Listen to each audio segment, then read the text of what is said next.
नमस्कार, मैं रवीश कुमार। छत्तीसगढ़ के पत्रकार मुकेश चंद्राकर की हत्या कर दी गई है। इस हत्या की खबर भारत के कई अखबारों में जिस तरह से छापी गई है वो निहायत ही शर्मनाक है। हमने आज के वीडियो में मुकेश चंद्राकर की हत्या की खबर और लद्दाख के कब्जे वाले क्षेत्र में चीन द्वारा काउंटी बनाने की खबरों में काफ़ी समानता देखी है, तो हम दोनों पर बात करेंगे।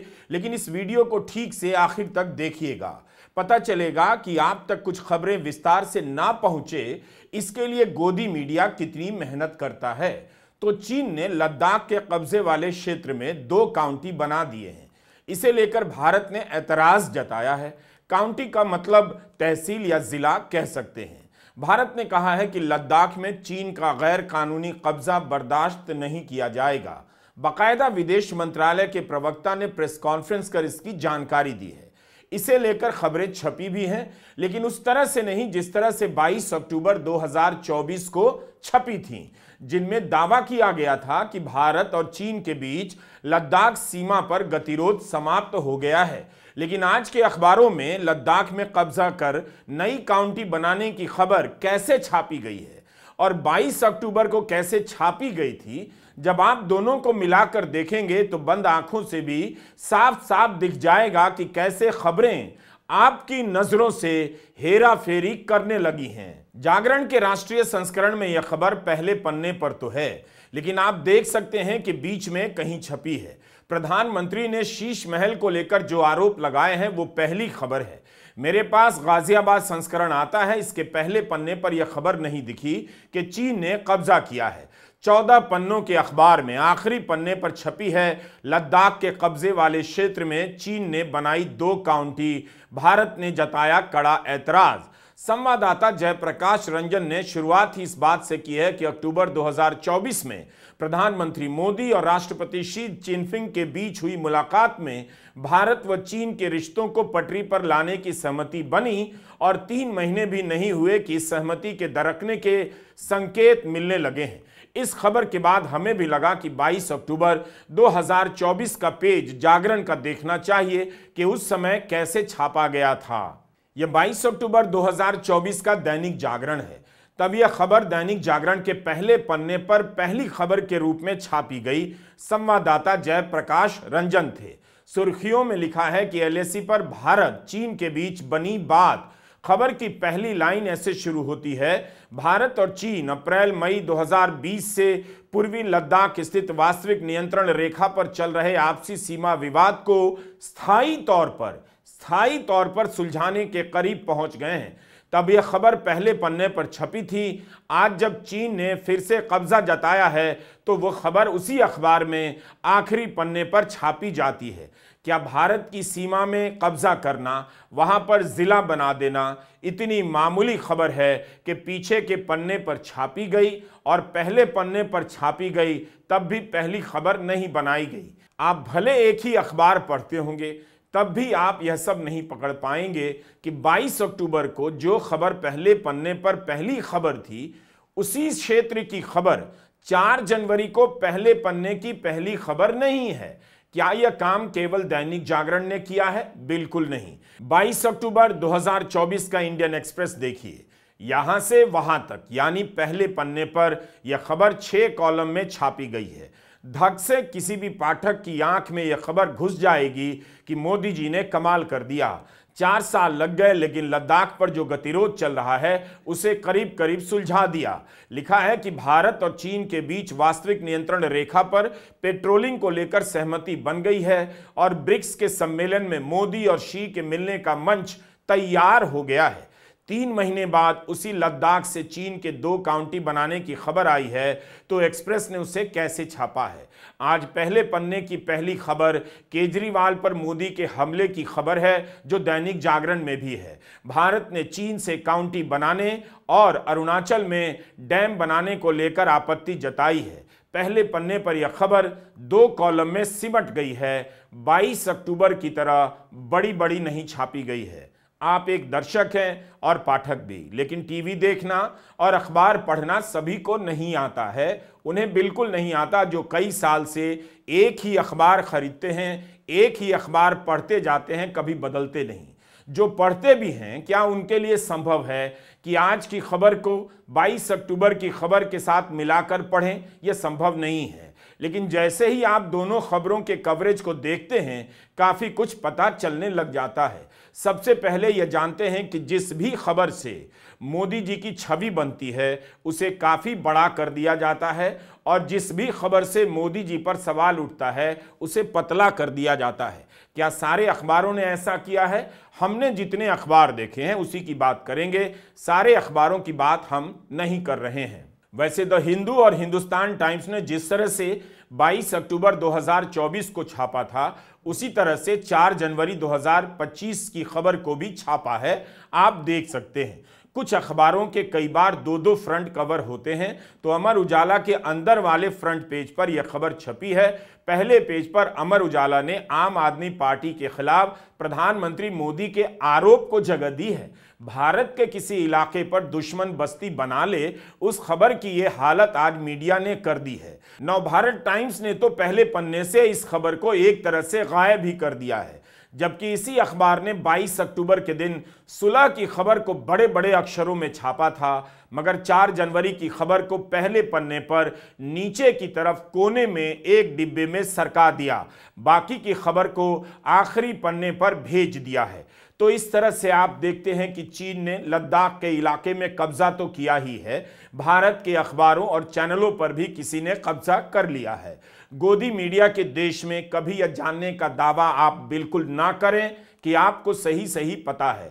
इसी तरह से कई मामलों में आपकी नज़रों से जानकारियां गायब कर दी जाती हैं, आपको पता नहीं चलता है। हमने जो किया वह काम अखबारों का था, एक पाठक बेचारा क्या कर सकता है, उससे तो अपना घर नहीं संभल रहा, अखबारों की हेरा फेरी को पकड़ने चलेगा, घर भी नहीं लौट पाएगा। अब आते हैं लद्दाख वाली खबर पर। हम लद्दाख के क्षेत्र में चीन के कब्जे और वहां 2 उपनगर बसाने की खबर की बात कर रहे हैं, लेकिन यह बात भारत की रीढ़ विहीन पत्रकारिता पर चली आई, आनी भी थी। जिस तरह से मीडिया भारत के क्षेत्र में चीन के कब्जे की खबर को गायब करता है, कमजोर करता है, उसी तरह से मीडिया के भीतर भी पत्रकार की हत्या की खबर गायब हो जाती है।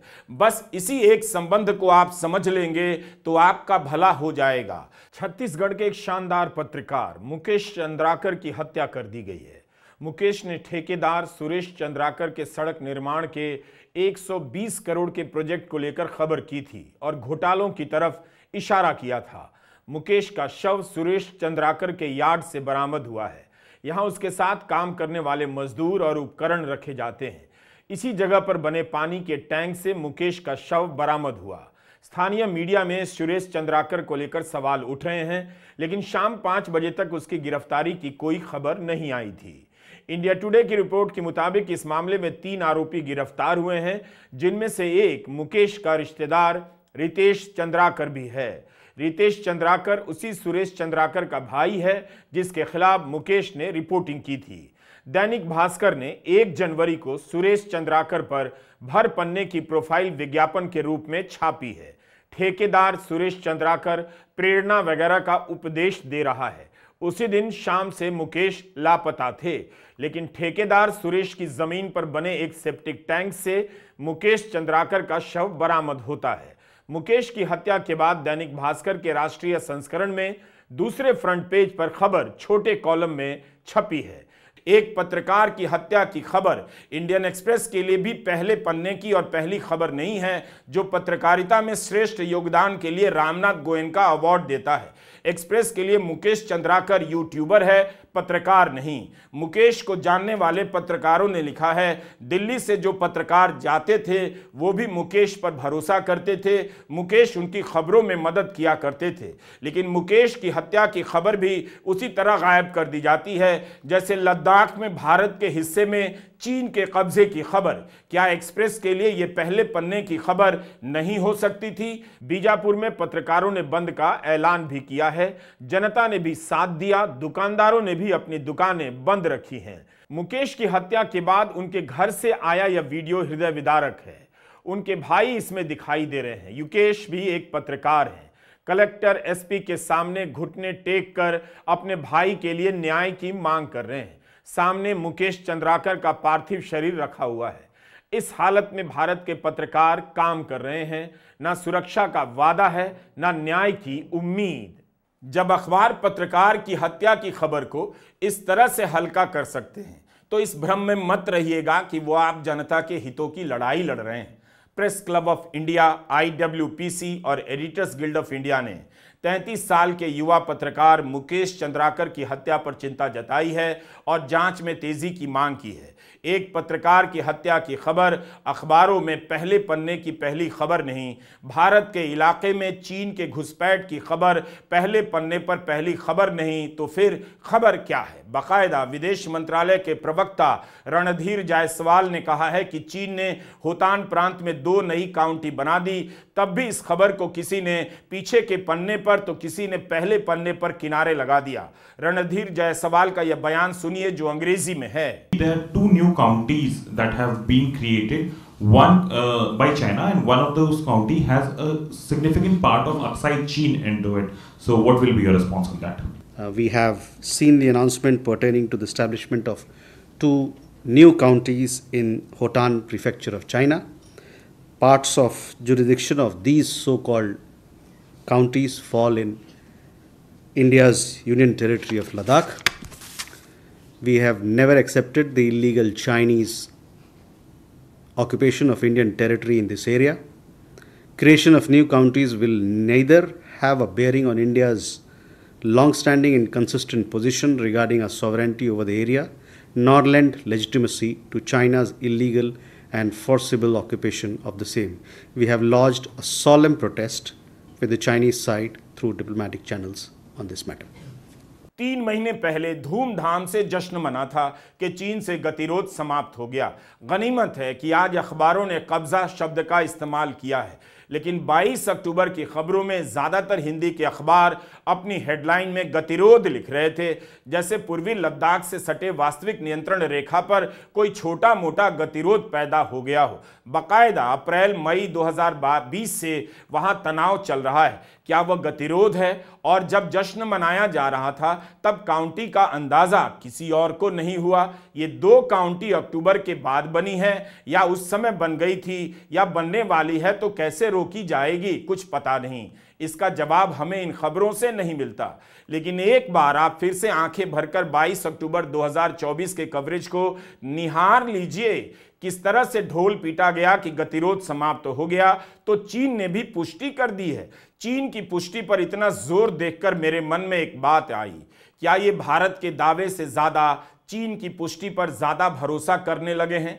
भारत का ही दावा काफी नहीं है कि चीन से गतिरोध समाप्त हो गया है, तो हम इस हालत में भी आ गए हैं। मैंने तब इस तथाकथित बड़ी खबर पर कोई वीडियो नहीं बनाया था क्योंकि मुझे खुद भरोसा नहीं हुआ। लगा कि थोड़ा इंतजार कर लेते हैं, देखते हैं इस दिशा में आने वाले दिनों में क्या प्रगति होती है, कैसी कैसी खबरें छपती हैं। मैंने तब वीडियो नहीं बनाया, आज बना रहा हूं जब विदेश मंत्रालय ने ही कहा है लद्दाख से सटे क्षेत्र में चीन ने काउंटी यानी एक तरह की तहसील या जिला बना लिया है। 22 अक्टूबर 2024 को जब यह खबर आई कि पूर्वी लद्दाख में गतिरोध समाप्त हो गया, उसी अक्टूबर के महीने में कजाकिस्तान में होने वाली ब्रिक्स की बैठक में प्रधानमंत्री मोदी और चीन के राष्ट्रपति शी जिनपिंग की मुलाकात होने वाली है। यह खबर बड़ी बड़ी छापी गई। 5 साल बाद दोनों के बीच बातचीत होगी, इसे काफ़ी महत्व दिया गया क्योंकि सितंबर 2022 में जब उज्बेकिस्तान में SCO सम्मेलन हो रहा था तब प्रधानमंत्री मोदी और शी जिनपिंग की मुलाकात नहीं हुई। सम्मेलन शुरू होने से पहले जो डिनर हुआ प्रधानमंत्री मोदी उसमें नहीं गए।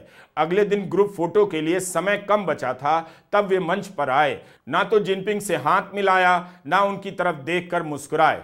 तस्वीर में दोनों साथ में खड़े हुए देखे जा सकते हैं, मगर मीडिया रिपोर्ट में यह बात पता चलती है कि दोनों के बीच किसी प्रकार की बातचीत नहीं हुई। लेकिन ब्रिक्स की बैठक को लेकर मीडिया में खूब रंग जमाया गया कि मजबूत नेता ने कमाल कर दिया है टाइप से। इन खबरों से यही लगता है कि मीडिया अंधेरे में तीर चलाता है या आपको जानबूझकर अंधेरे में रखता है। उसे सरकार से साफ साफ सवाल पूछना चाहिए। तो इस हाल में भी वो ऐसे मौके की तलाश में रहता है कि खबरों की आड़ में सरकार का जयकारा लगा सके। 22 अक्टूबर 2024 को जब गतिरोध समाप्त होने की खबर आई तो उसके अगले दिन कांग्रेस महासचिव जयराम रमेश ट्विटर पर लंबा चौड़ा बयान लिखते हैं। इस बयान के एक एक हिस्से को ध्यान से सुनिए, पता चलेगा कि जयराम का सवाल अपनी जगह पर कितना सही था। जयराम लिखते हैं, और मैं पढ़ रहा हूं कि मोदी सरकार की इस घोषणा को लेकर कई सवाल बने हुए हैं कि वास्तविक नियंत्रण रेखा LAC पर पेट्रोलिंग की व्यवस्था को लेकर चीन के साथ समझौता हो गया है। विदेश सचिव ने कहा है कि इस समझौते से सैनिकों की वापसी हो रही है और अंततः 2020 में इन क्षेत्रों में पैदा हुए गतिरोध का समाधान हो रहा है। हम आशा करते हैं कि दशकों में भारत की विदेश नीति को लगे इस झटके का सम्मानजनक ढंग से हल निकाला जा रहा है। हम उम्मीद करते हैं कि सैनिकों की वापसी से पहले जैसी स्थिति बहाल होगी जैसी मार्च 2020 में थी। यह दुखद गाथा पूरी तरह से चीन के संबंध में प्रधानमंत्री नरेंद्र मोदी की नासमझी और भोलेपन का नतीजा है। गुजरात के मुख्यमंत्री के रूप में मोदी जी की चीन ने 3 बार भव्य मेजबानी की थी।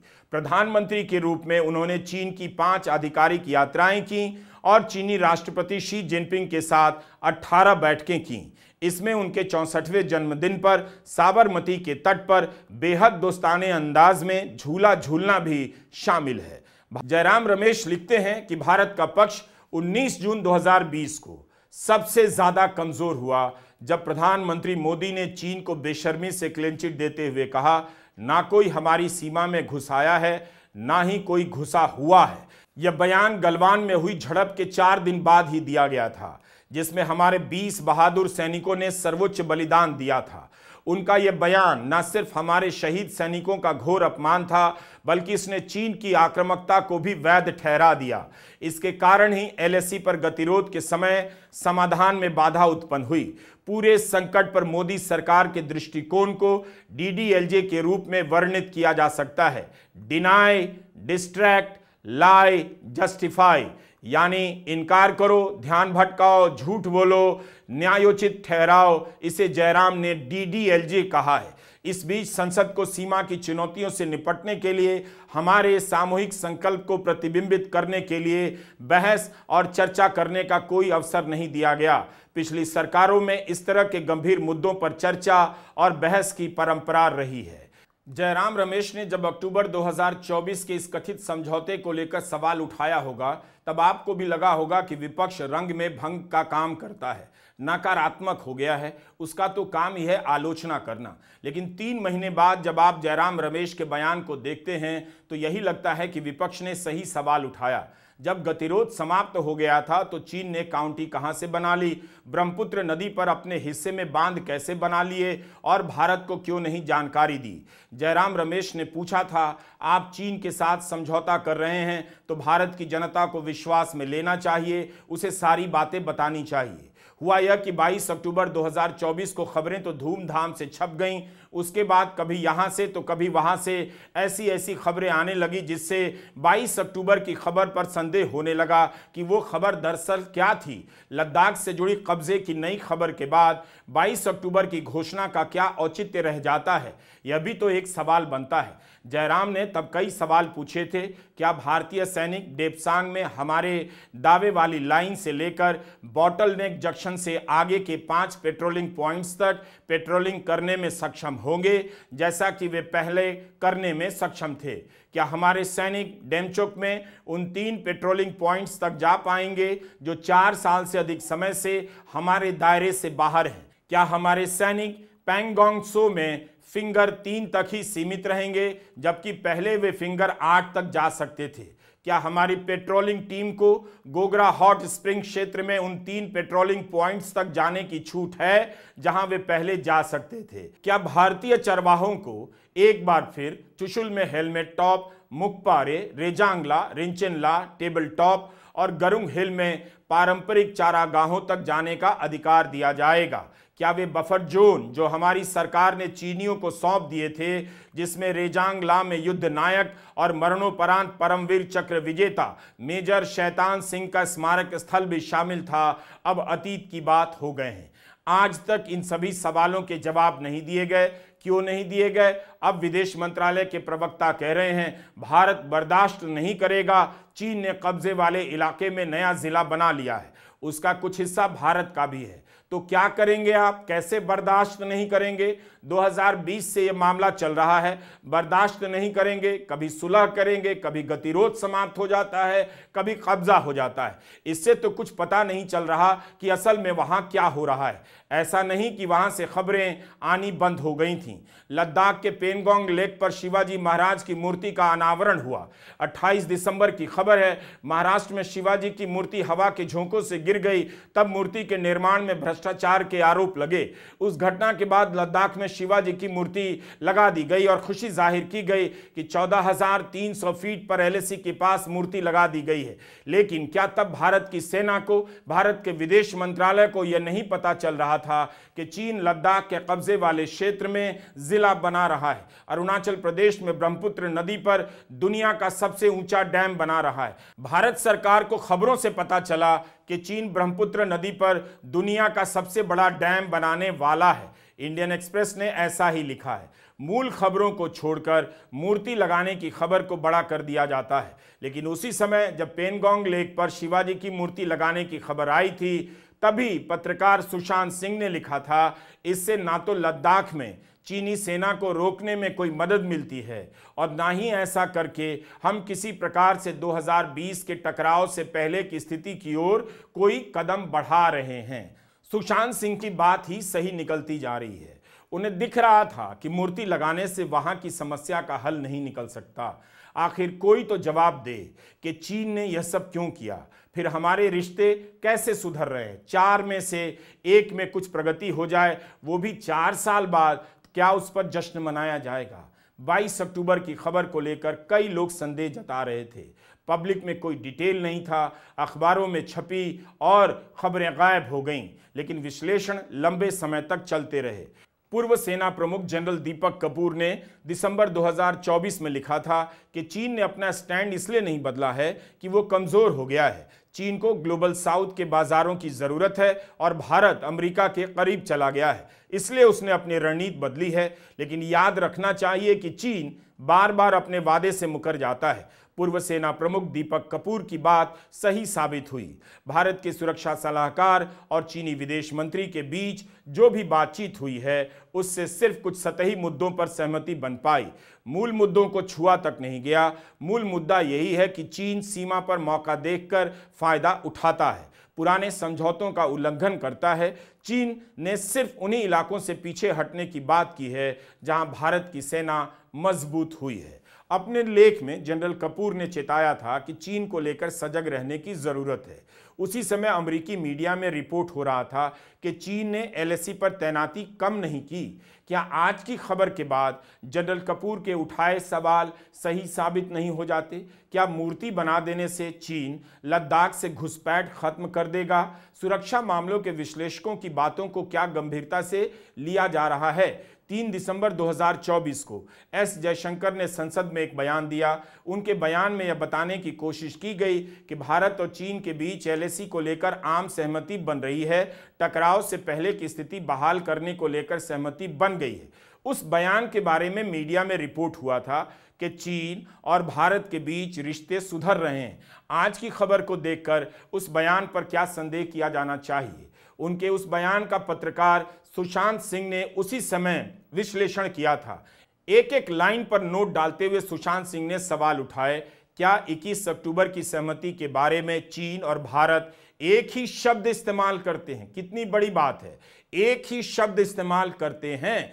सुशांत सिंह लिखते हैं कि चीन कभी भी अग्रीमेंट शब्द नहीं कहता। जयशंकर के बयान को ध्यान से पढ़ने पर यह भी पता चलता है कि भारत के सिपाही फिर से पेट्रोल शुरू नहीं कर पाए हैं, सिर्फ उस प्रक्रिया को बहाल करने की प्रक्रिया चल रही है। सुशांत दिखाते हैं कि कैसे प्रशासनिक भाषा में लपेटकर आपसे जानकारी छिपाई जा रही है। घर बैठे बयान सुनकर आप सोच सकते हैं सब कुछ ठीक हो गया, पर अगर पत्रकार अपना काम ना करे तो क्या आप तक यह सब बातें पहुंच सकती हैं? चीन को लेकर क्या चल रहा है, सिर्फ इसी के आधार पर आप भारत के अखबारों का विश्लेषण करेंगे तो भारत और पत्रकारिता दोनों की तस्वीर सामने आ जाएगी।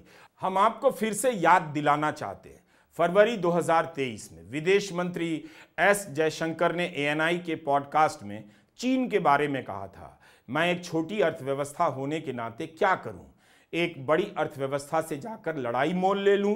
रिएक्ट करने की बात नहीं है, यह कॉमन सेंस की बात है। इस पर हंगामा हुआ, उन्होंने सफाई भी दी। भारत के विदेश मंत्री चीन के सामने भारत को छोटा बता रहे हैं।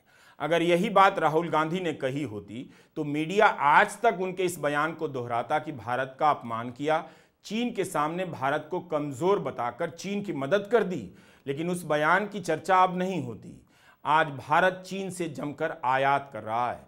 2018-19 में भारत ने $70 अरब का चीन से आयात किया था। 2023-24 में यह आयात बढ़कर $101 बिलियन का हो गया, जबकि चीन भारत से बहुत कम आयात करता है, $16 बिलियन पर ही स्थिर है, इसी के आसपास है। क्या इस सच्चाई के नाते सीमा से जुड़े विवाद को कम जगह दी जाती है, या प्रधानमंत्री मोदी की छवि न खराब हो जाए इसलिए सीमा विवाद की खबरें किनारे लगा दी जाती हैं? नमस्कार, मैं रवीश कुमार।